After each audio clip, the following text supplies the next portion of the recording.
ओम श्री परमात्मने नमः। अथ तृतीयोऽध्यायः। अर्जुन उवाच ज्यायसि चेत् कर्मणस्ते मता बुद्धिर्जनार्दन तत्किं कर्मणि घोरे मां नियोजयसि केशव। यामिश्रेणेव वाक्येन बुद्धिं मोहयसीव मे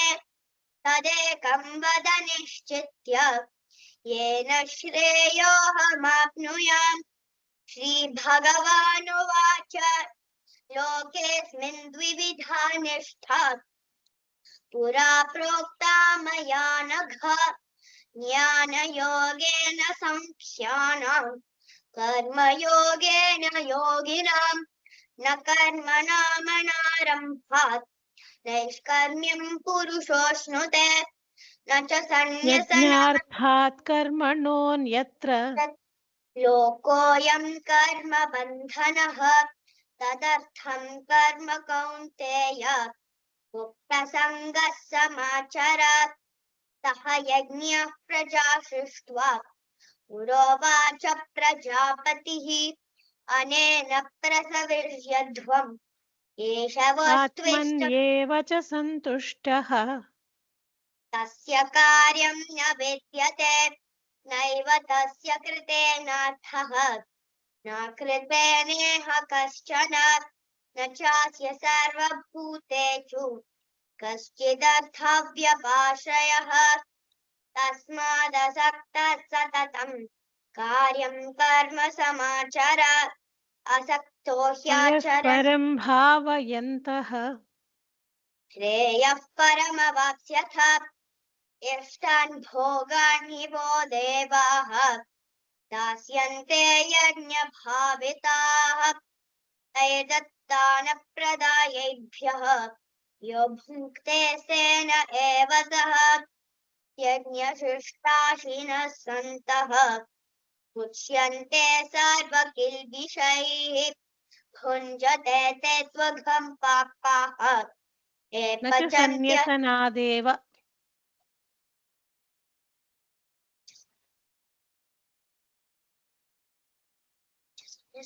देव सिद्धिं समधिगच्छति न हि कश्चित् क्षणमपि जातु तिष्ठत्य कर्मकृत् कार्यते ह्यवशः कर्म सर्वः प्रकृतिजैर्गुणैः कर्मेन्द्रियाणि संयम्य य आस्ते मनसा स्मरन् इन्द्रियार्थान् परमाप्नोति पूरुषः कर्मणैव हि संसिद्धिम् आस्थिता जनकादयः लोकसङ्ग्रहमेवापि सम्पश्यन् कर्तुमर्हसि लोकसङ्ग्रहम् यद्यदाचरन्नेवापि सम्पश्यन् कर्तुमर्हसि यद्यदाचरति श्रेष्ठः तत्तदेवेतरो जनः स यत् असक्तः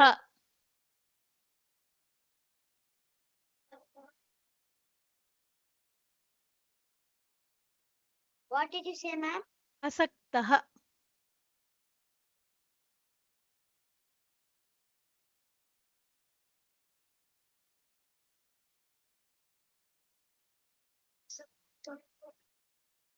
कर्मण्य तन्वितः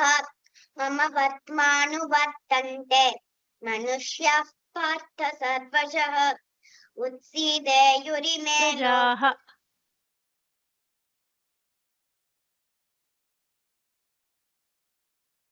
सक्ताः कर्मण्य विद्वांसः यथा कुर्वन्ति भारत कुर्याद् विद्वांस तथा सक्तः चिकीर्षुर्लोकसङ्ग्रहम् पार्थ आर्थवशः उत्सीदेयुरिमे लोकाः न कुर्यां कर्म चेदहं शङ्करस्य च कर्ता स्याम् उपहन्यामिमः प्रजाः सक्ताः कर्मण्य विद्वांसः यथा कुर्वन्ति भारत कुर्याद् विद्वांस तथा सक्तः चिकीर्षुर्लोकसङ्ग्रहम्। अर्जुन उवाच ध्यायसि चेत् कर्मणस्ते मता बुद्धिर्जनार्दन तत्किं कर्मणि घोरे मां नियोजयसि केशव व्यामिश्रेणेव वाक्येन बुद्धिं मोहयसीव मे तदेकं वद निश्चित्य येन श्रेयोऽहमाप्नुयाम्। श्रीभगवानुवाच लोकेऽस्मिन् द्विविधा निष्ठा पुरा प्रोक्ता मया नघ ज्ञानयोगेन साङ्ख्यानां कर्मयोगेन योगिनां न कर्मणामनारम्भात् कर्मेन्द्रियाणि संयम्य कर्मेन्द्रियाणि संयम्य य आस्ते मनसा स्मरन् इन्द्रियार्थान् विमूढात्मा मिथ्याचारः स उच्यते। यस्त्विन्द्रियाणि मनसा नियम्यारभते अर्जुन कर्मेन्द्रियैः कर्मयोगम् असक्तः स विशिष्यते। नियतं कुरु कर्म असक्तो ह्याचरन् कर्म परमाप्नोति पूरुषः कर्मणैव हि संसिद्धिम् आस्थिता जनकादयः लोकसङ्ग्रहमेवापि सम्पश्यन् कर्तुमर्हसि यद्यदाचरति न च सन्न्यसनादेव न च संयसनादेव सिद्धिं समधिगच्छति न हि कश्चित् क्षणमपि जातु तिष्ठत्य कर्म कृत् कार्यते ह्यवशः कर्म सर्वः प्रकृति ब्रह्माक्षरसमुद्भवम्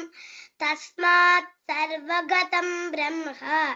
नित्यं यज्ञे प्रतिष्ठितम् एवं प्रवर्तितं चक्रं नानुवर्तयति ह्यः अघोयुरिन्द्रियारामः मोघं पार्थ स जीवति यस्मात् मनुष्याः पार्थ सर्वशः उत्सीदेयुरिमे लोकाः न कुर्यां कर्म चेदहं शङ्करस्य च मुक्तसङ्गः समाचर मुक्तसङ्गः समाचर सह यज्ञाः प्रजा सृष्ट्वा पुरोवाच प्रजापतिः अनेन प्रसविष्यध्वं येषवो स्विष्टकामधुक् देवान् भावयतानेन जातु comes twice जातु तिष्ठत्य कर्म कृत् जातु कर्मण्यतन्द्रितः. Go ahead. Anything you can say. जातु कर्मण्यतन्द्रितः मम वर्त्मानुवर्तन्ते मनुष्या कर्मणि यदि ह्यहं न वर्तेयं जातु कर्मण्यतन्द्रितः मम वर्त्मानुवर्तन्ते मनुष्याः पार्थ सर्वशः उत्सीदेयुरिमे लोकाः न कुर्यां कर्म चेदहं शङ्करस्य च कर्ता स्याम् उपहन्यामि माः प्रजाः सक्ताः कर्मण्य विद्वांसः यथा कुर्वन्ति भारत कुर्याद् विद्वांस्तथा सक्तः चिकीर्षुल्लोकसङ्ग्रहम्. अथ कर्मयोगो नाम तृतीयोऽध्यायः. अर्जुन उवाच जायसि चेत् कर्मणस्ते मता बुद्धिर्जनार्दन तत्किं कर्मणि घोरे मां नियोजयसि केशव व्यामिश्रेणेव वाक्येन बुद्धिं मोहयसीव मे तदेकं वद निश्चित्य येन श्रेयोऽहमाप्नुयाम्. परमाप्नुयाम् श्रीभगवानुवाच लोकेऽस्मिन् द्विविधा निष्ठा पुरा प्रोक्ता मया नघ ज्ञानयोगेन साङ्ख्यानां कर्मयोगेन योगिनां न कर्मणामनारम्भात् यस्त्विन्द्रियाणि मनसा यस्त्विन्द्रियाणि मनसा नियम्यारभतेऽर्जुन कर्मेन्द्रियैः कर्मयोगम् असक्तः स विशिष्यते नियतं कुरु कर्म त्वं कर्मज्जायो ह्यकर्मणः परस्परं भावयन्तः परस्परं भावयन्तः श्रेयः परमवाप्स्यथ इष्टान् भोगान् हि वो मम देव वर्त्मानुवर्तन्ते मम वर्त्मानुवर्तन्ते मनुष्याः पार्थ सर्वशः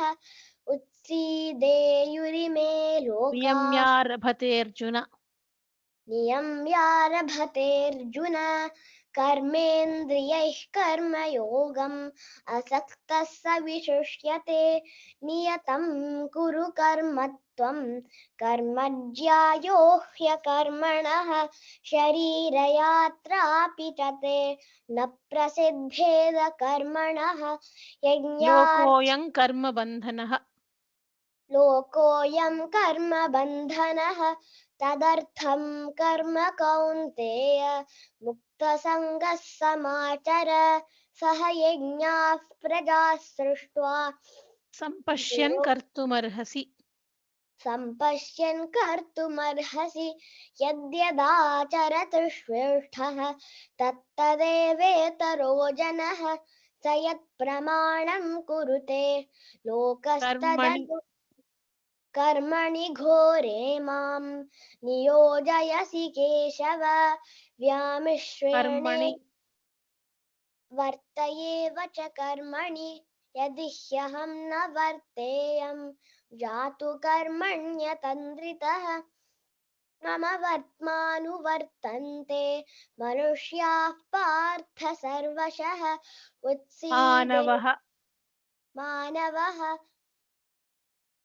आत्मतृप्तश्च मानवः आत्मन्येव च सन्तुष्टः तस्य कार्यं न विद्यते नैव कार्यं कर्म समाचर असक्तो ह्याचरन् कर्म परमाप्नोति पूरुषः कर्मणि श्रीभगवानुवाच लोकेऽस्मिन् द्विविधा निष्ठा पुरा प्रोक्ता मया नघ ज्ञानयोगेन साङ्ख्यानां भारत यथा कुर्वन्ति भारत कुर्याद्विद्वांस्तथा सक्तः चिकीर्षुर्लोकसङ्ग्रहम् ॐ श्री परमात्मने नमः अथ तृतीयोऽध्यायः अर्जुन उवाच ज्यायसि चेत् कर्मणस्ते मता बुद्धिर्जनार्दन तत्किं कर्मणि घोरे मां नियोजयसि केशव व्यामिश्रेणेव वाक्येन बुद्धिं मोहयसीव मे तदेकं वद निश्चित्य येन श्रेयोऽहमाप्नुयाम् श्रीभगवानुवाच लोकेऽस्मिन् द्विविधा निष्ठा पुरा प्रोक्ता मया नघ ज्ञानयोगेन सह यज्ञाः प्रजा सृष्ट्वा पुरोवाच प्रजापतिः अनेन प्रसविष्यध्वम् एष वोऽस्त्विष्टकामधुक् देवान् भावयतानेन ते देवा भावयन्तु वः तदर्थं कर्म कौन्तेय असक्तसङ्गः समाचर सह यज्ञाः प्रजा सृष्ट्वा पुरोवाच प्रजापतिः मम वर्त्मानुवर्तन्ते मनुष्याः पार्थ सर्वशः उत्सीदेयुरिमे लोकाः न कुर्यां कर्म चेदहं शङ्करस्य च कर्ता स्याम् उपहन्यामि माः प्रजाः सक्ताः कर्मण्यविद्वांसः यथा नियम्यारभतेऽर्जुन कर्मेन्द्रियैः कर्मयोगम् असक्तः स विशिष्यते नियतं कुरु कर्म त्वं कर्मज्यायो ह्यकर्मणः नित्यं यज्ञे प्रतिष्ठितम् एवं प्रवर्तितं चक्रं नानुवर्तयति हयः अघायुरिन्द्रिया रामः मोघं पार्थ स जीवति यस्त्वात्मरतिरेव स्यात् आत्मतृप्तश्च मानवः आस्थिता आस्थिता जनकादयः लोकसङ्ग्रहमेवापि सम्पश्यन् कर्तुमर्हसि कर्मणि घोरे मां नियोजयसि केशव व्यामिश्रेणेव वाक्येन बुद्धिं मोहयसीव मे तदेकं वद निश्चित्य येन श्रेयोऽहमाप्नु परम्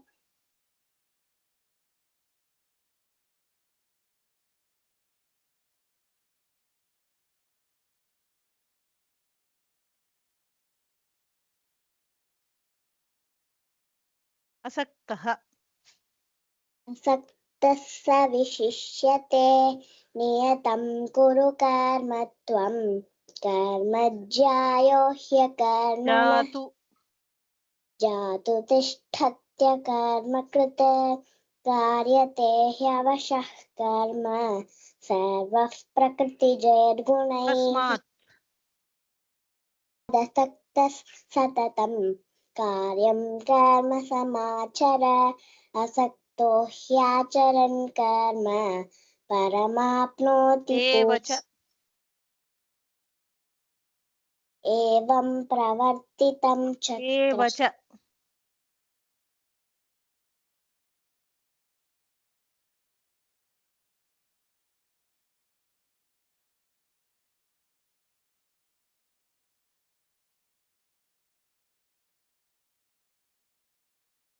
मनुष्याः मनुष्याः पार्थ सर्वशः उत्सीदेयुरिमे लोकाः न कुर्यां कर्म चेदहं शङ्करस्य च कर्ता स्याम् उपहन्यामि माः प्रजाः सक्ताः कर्मण्यविद्वांसः यथा कुर्वन्ति भारत कुर्याद्विद्वांस्तथा सक्तः चिकीर्षुर्लोकसङ्ग्रहम् श्रीगुरुभ्यो नमः। अर्जुन उवाच ज्यायसि चेत् कर्मणस्ते मता बुद्धिर्जनार्दन तत्किं कर्मणि घोरे मां नियोजयसि केशव व्यामिश्रेणेव वाक्येन बुद्धिं मोहयसीव मे तदेकं वद निश्चित्य येन श्रेयोऽहमाप्नुयाम्। श्रीभगवानुवाच लोकेऽस्मिन् द्विविधा निष्ठा पुरा प्रोक्ता मया नघ ज्ञानयोगेन साङ्ख्यानां कर्मयोगेन योगिनां न कर्मणामनारम्भात् देवान् भावयतानेन देवान् भावयतानेन ते देवा भावयन्तु वः परस्परं भावयन्तः श्रेयः परमवाप्स्यथ इष्टान् भोगान् हि वो देवाः दास्यन्ते यज्ञभाविताः तैर्दत्तानप्रदायैभ्यः यो भुङ्क्तेस्तेन एव सः यज्ञशिष्टाशिनः असक्तो सन्तः ह्याचरन् कर्म असक्तो ह्याचरन् कर्म परमाप्नोति पूरुषः कर्मणैव हि संसिद्धिम् आस्थिता जनकादयः लोकसङ्ग्रहमेवापि कार्यते ह्यवशः कर्म कार्यते ह्यवशः कर्म सर्वः प्रकृतिजैर्गुणैः कर्मेन्द्रियाणि संयम्य य आस्ते मनसा स्मरन्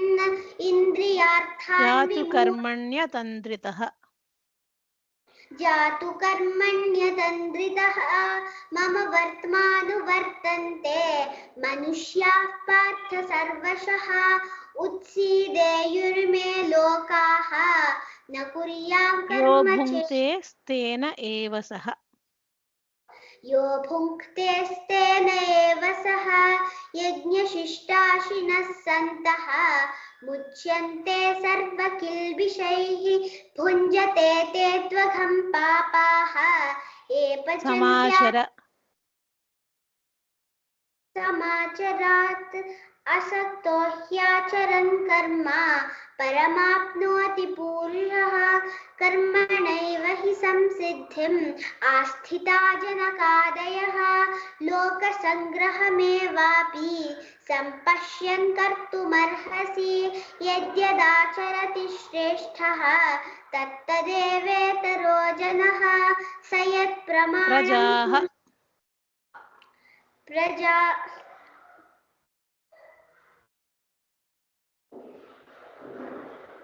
यत्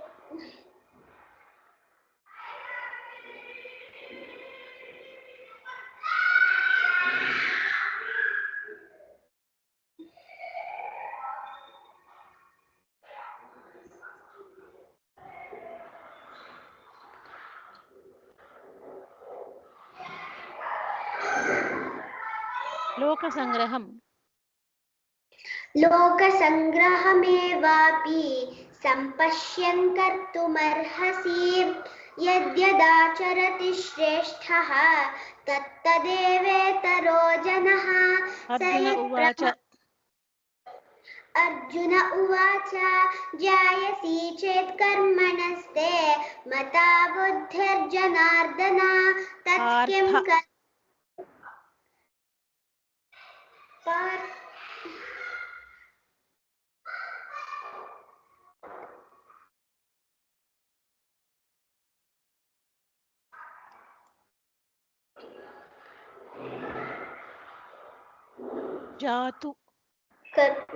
जातु कर्मण्यतन्द्रितः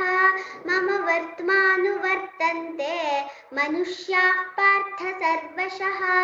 उत्सीदेयुरिमे लोकाः न कुर्यां कर्म चेदहं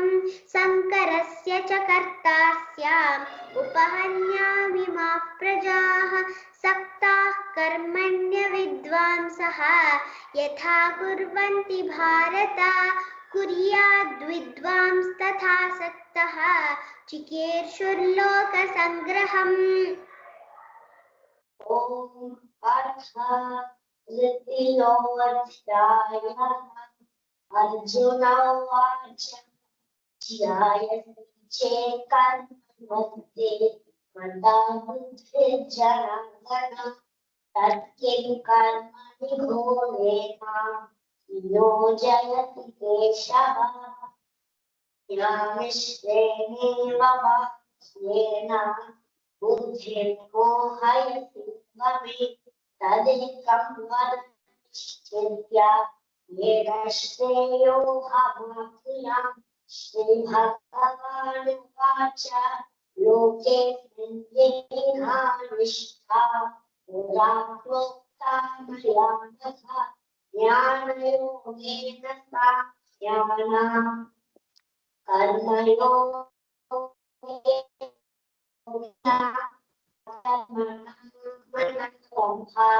निष्कर्म्य पुरुषोऽश्नुते न हि कश्चित् क्षणमपि क्षणमपि जातो तिष्ठत्य कर्मकृत् कार्यनिर्विनाश कर्म सर्वप्रकृतिजयगुणे अतीन्द्रियाणि संयम्य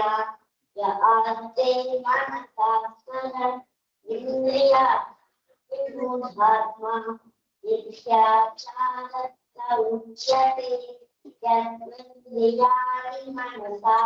नियम्येन्द्रिययोगम् परस्परं भावयन्तः परस्परं भावयन्तः श्रेयं परमवाप्स्यथा इष्टान् भोगान् विमो देवाः सहस्ते यज्ञभागिताः ऐतत्तानप्रदायेभ्यः यो भुङ्क्ते तेन एव सः यज्ञशिष्टाशिनः उच्यन्ते तत् विषयति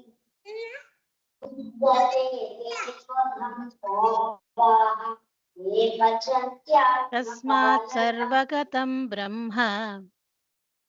तस्मात् सर्वगतं ब्रह्म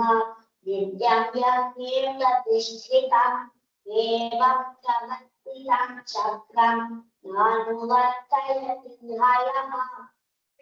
अघायुरेन्द्रियाणि मोक्षं पार्थत जीवति यस्त्वात् भरतिरेव स्यात् आत्मत्यक्तश्च मानवः आत्मन्येव च तुष्टः तस्य कार्यं न विद्यते नैव तस्य कश्चन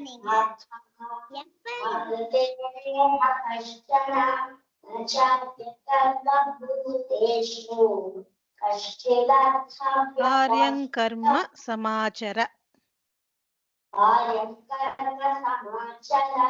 असक्तो व्याचर कर्म परमाप्नोति मोदुषः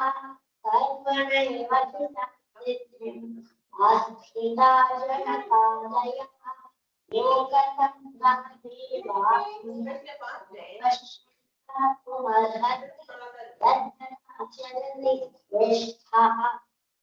परमाप्नोति पूरुषः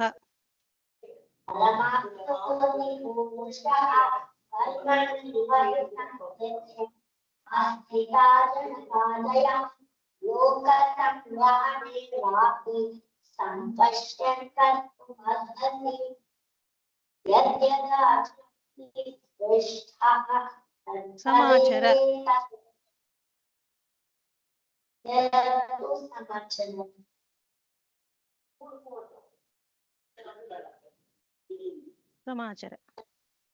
समाचर यज्ञात्मजा सृष्ट्वा पुरोवाच प्रजापतिः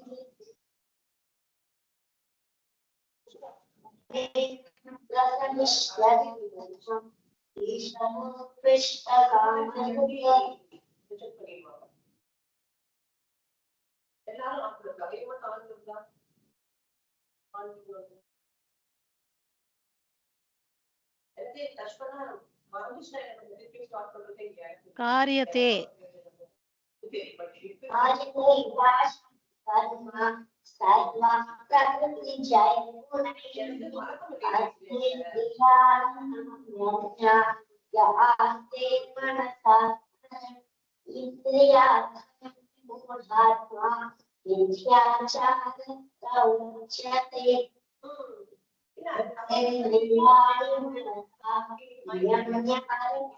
कर्मण्य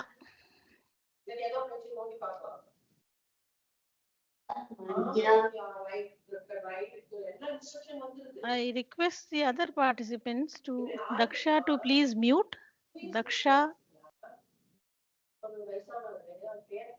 Vyoma, can we mute Daksha? Is it possible?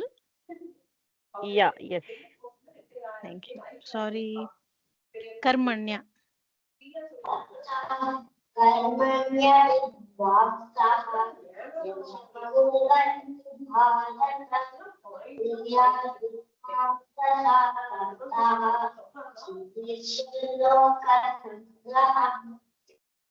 श्रीगुरुभ्यो नमः। अर्जुन उवाच ध्यायसि चेत् कर्मणस्ते मता बुद्धिर्जनार्दन तत् किं कर्मणि घोरे मां नियोजयसि केशव व्यामिश्रेणेव वाक्येन बुद्धिं मोहयसीव मे तदेकं वद निश्चित्य येन श्रेयोऽहमाप्नुयाम्। श्रीभगवानुवाच लोकेऽस्मिन् द्विविधा निष्ठा पुरा प्रोक्ता मया नघ ज्ञानयोगेन साङ्ख्यानां कर्मयोगेन योगिनां न कर्मणामनारम्भात् नैष्कर्म्यं पुरुषोऽश्नुते न च सन्न्यसनादेव सिद्धिं समधिगच्छति न हि कश्चित् क्षणमपि जातु तिष्ठत्य कर्मकृत कार्यते ह्यवशः कर्म सर्वः प्रकृतिजैर्गुणैः कर्मेन्द्रियाणि संयम्य य आस्ते मनसा स्मरन् देवान् भावयतानेन देवान् भावयतानेन ते देवा भावयन्तु वः परस्परं भावयन्तः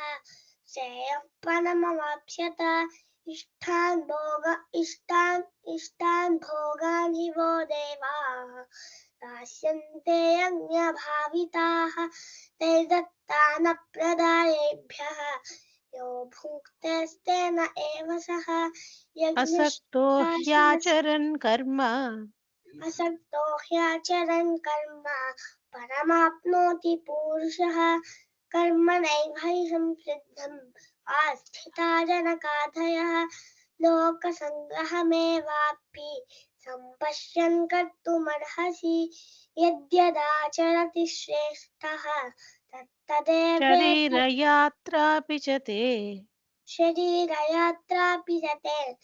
प्रसिद्धेद कर्मणः यज्ञार्थात् कर्मणोऽन्यत्र लोकोऽयं कर्मबन्धनः तदर्थं कर्म कौन्तेय मुक्तसङ्गः समाचर सह यज्ञाः प्रजा सृष्ट्वा पुरोवाच प्रजापतिः अनेन प्रसविष्यध्वम् एष वोऽस्त्विष्ठकामधुक् देवान् भावयतानेन जातु तिष्ठत्य कर्मकृत् जातु तिष्ठत्य कर्मकृत कार्यते ह्यवशः कर्म सर्वः प्रकृतिजैर्गुणैः कर्मेन्द्रियाणि संयम्य य आस्ते मनसा स्मरन् इन्द्रियार्थानि मूढात्मा मिथ्याचारः स उच्यते यस्त्विन्द्रियाणि मनसा वर्त नियम्य एव च कर्मणि वर्त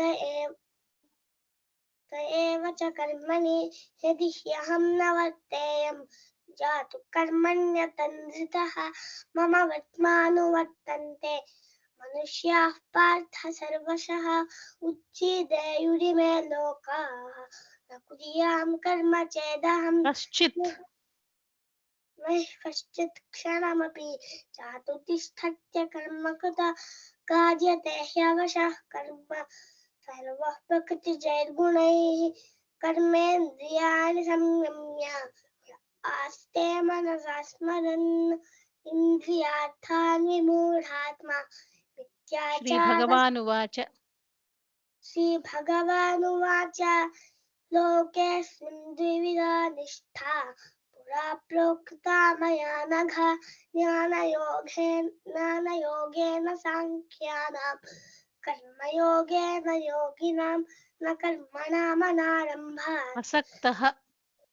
असक्तः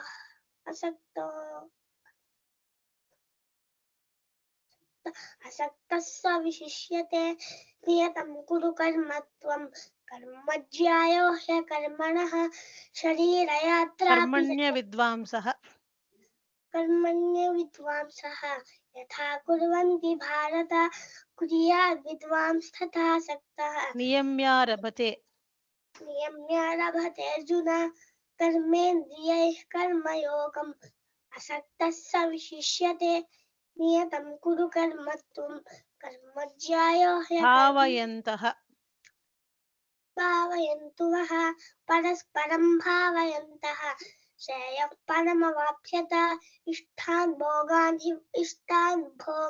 वो देवाः दास्यन्ते कर्मण्यतन्द्रितः कर्मण्यतन्द्रितः मम वर्त्मानुवर्तन्ते मनुष्याः पार्थ सर्वशः उच्छिदेयुरिमे लोकाः न कुर्यां कर्म चेदहं शङ्करस्य च कर्तास्याम् उपहन्यामि माः प्रजाः सक्ताः कर्मण्य विद्वांसः यथा कुर्वन्ति भारत कुर्याद् विद्वांस्तथा सक्तः चिकीर्षुर्लोकसङ्ग्रहम् ॐ श्री परमात्मने नमः अथ तृतीयोऽध्यायः कर्मयोगः अर्जुन उवाच ध्यायसि चेत् कर्मणस्ते मता बुद्धिर्जनार्दन तत्किं कर्मणि घोरे मां नियोजयसि केशव व्यामिश्रेणेव वाक्येन बुद्धिं मोहयसीव मे तदेकं पद निश्चित्य येन श्रेयोऽहमाप्नुयाम् श्रीभगवानुवाच लोकेऽस्मिन् द्विविधा निष्ठा पुरा प्रोक्ता मया नघ ज्ञानयोगेन साङ्ख्यानां कर्मयोगेन योगिनां न कर्मणामनारम्भात् नैष्कर्म्यं पुरुषोऽश्नुते न च सन्न्यसनादेव सिद्धिं समधिगच्छति न हि कश्चिच्छ्नमपि जातुतिष्ठत्य कर्मकृत् कार्यते ह्यवशः कर्म सर्वः प्रकृति अन्नाद् भवन्ति भूतानि अन्नाद् भवन्ति भूतानि पर्जन्यादन्नसम्भवः यज्ञाद् भवति पर्जन्यः यज्ञः कर्मसमुद्भवः कर्म ब्रह्मोद्भवं विद्धि ब्रह्माक्षरसमुद्भवम् अघायुरिन्द्रिया रामः अघायुरिन्द्रिया रामः मोघं पार्थ स जीवति यस्त्वात्मरतिरेव स्यात् आत्मतृप्तश्च मानवः आत्मन्येव च सन्तुष्टः तस्य कार्यं न विद्यते नैव तस्य कृतेनार्थः नाकृतेनेह कश्चन लोकसङ्ग्रहमेवापि लोकसङ्ग्रहमेवापि सम्पश्यन् कर्तुमर्हसि यद्यदाचरति श्रेष्ठः तत्तदेवेतरो जनः स यत् प्रमाणं कुरुते लोकस्तदनुवर्तते न मे पार्थास्ति कर्तव्यं त्रिषु लोकेषु किञ्चन नानवाप्तमवाप्तव्यम् कार्यं कर्म समाचर कार्यं कर्म समाचर असक्तो ह्याचरन् कर्म परमाप्नोति पूरुषः कर्मणैव हि संसिद्धिम् आस्थिता जनकादयः लोकसङ्ग्रहमेवापि सम्पश्यन् कर्तुमर्हसि यज्ञः कर्मसमुद्भवः यज्ञः कर्मसमुद्भवः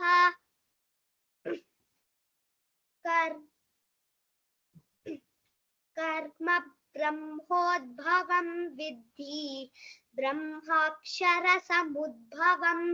तस्मात् सर्वगतं ब्रह्म नित्यं यज्ञे प्रतिष्ठितम् कर्तव्यम् कर्तव्यम्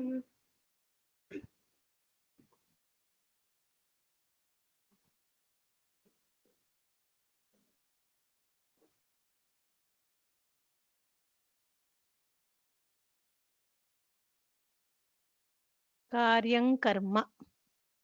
कार्यं कर्म समाचर असक्तो ह्याचरन् कर्म परमाप्नोति पूरुषः कर्मणैव हि संसिद्धिम् आस्थिता जनकादयः कश्चित् What ma'am? कश्चित्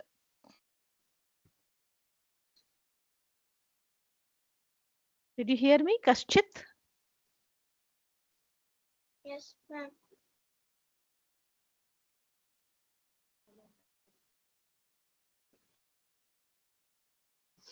क्षणमपि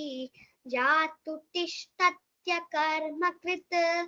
कार्यते ह्यवशः कर्म सर्वः प्रकृतिजैर्गुणैः कर्मेन्द्रियाणि संयम्य य आस्ते मनसा स्मरन् तस्य नश्यति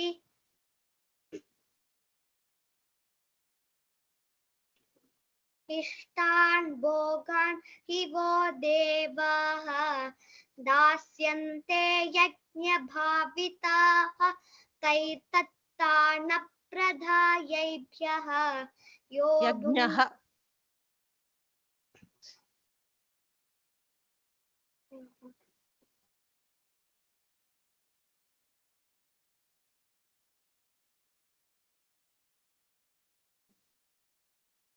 यज्ञः. Did you hear me? यज्ञः कर्म समुद्भवः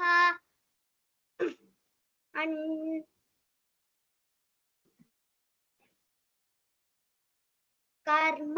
ब्रह्मोद्भवं विद्धि ब्रह्माक्षरसमुद्भवं जातु कर्मण्यतन्द्रितः मम वर्त्मानुवर्तन्ते मनुष्याः पार्थ सर्वशः उत्सीदेयुरिमे लोकाः न कुर्यां कर्म चेदहं संकरस्य च कर्ता स्याम् उपहन्यामि मा प्रजाः सक्ताः कर्मण्य विद्वांसः यथा कुर्वन्ति भारत कुर्याद् विद्वांस्तथा सक्तः चिकीर्षुर्लोकसङ्ग्रहम्. श्री परमात्मने नमः. अथ तृतीयोऽध्यायः.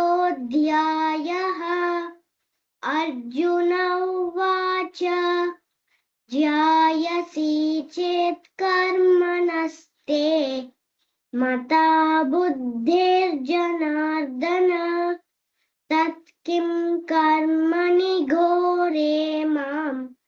नियोजयसि केशव. व्यामिश्रेणेव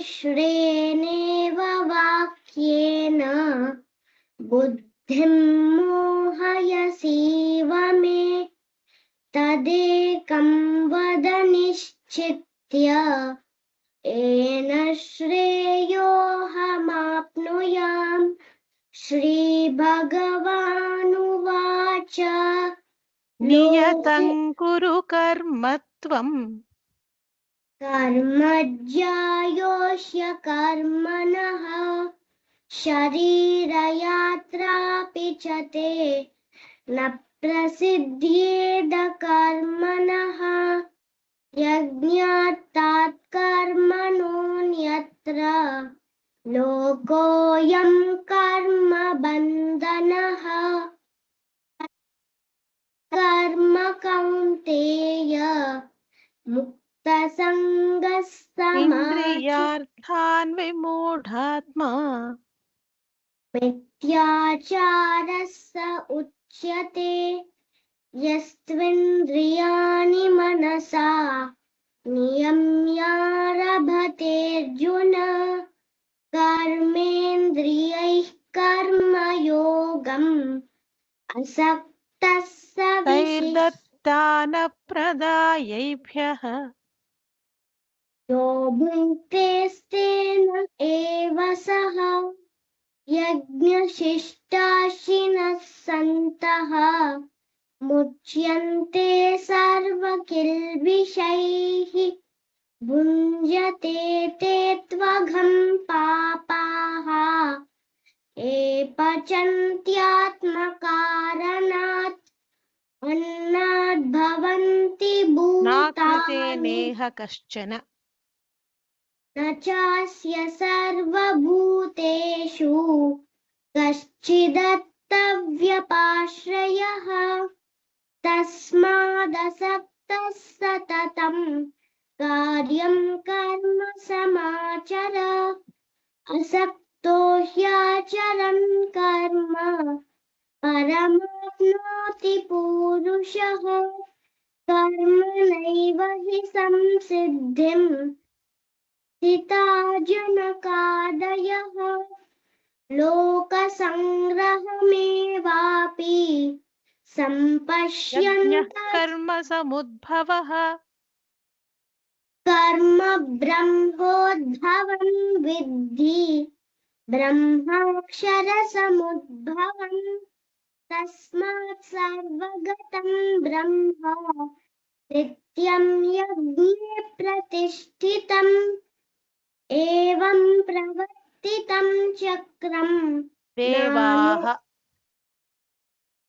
What? देवाः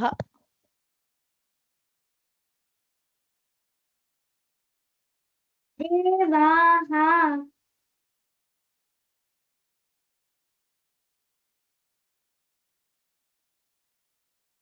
देवाः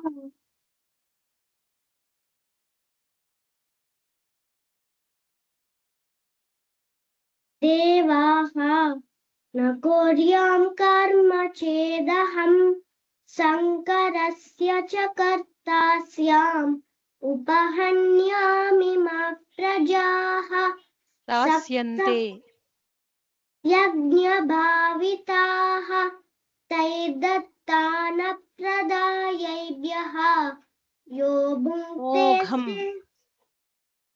मोघं पार्थ स जीवति यस्त्वात्मरतिरेव कार्यम् स्यात् कार्यं कर्म समाचर असक्तो याचरन् कर्म परमाप्नोति पूरुषः कर्मणैव हि संसिद्धिम् आस्थिता जनकादयः लोकसङ्ग्रहमेवापि सम्पश्यन् कर्तुमर्हसि यद्यदाचरति श्रेष्ठः तत्तदेवेतरो जनः तस्य कार्यं न विद्यते नैव तस्य कृतेनार्थः नाकृतेनेह कर्तव्यम् कश्यम् येषु लोकेषु किञ्चन वर्त न एव वर्त एव च कर्मणि यदि ह्यहं न वर्तेयं जातु कर्मण्यतन्द्रितः मम वर्त्मानुवर्तन्ते मनुष्याः पार्थ सर्वशः उत्सीदेयुरिमे लोकाः न कुर्यां कर्म चेदहं शङ्करस्य च कर्ता स्याम् अन्यामि मा प्रजाः सक्ताः कर्मण्य विद्वांसः यथा कुर्वन्ति भारत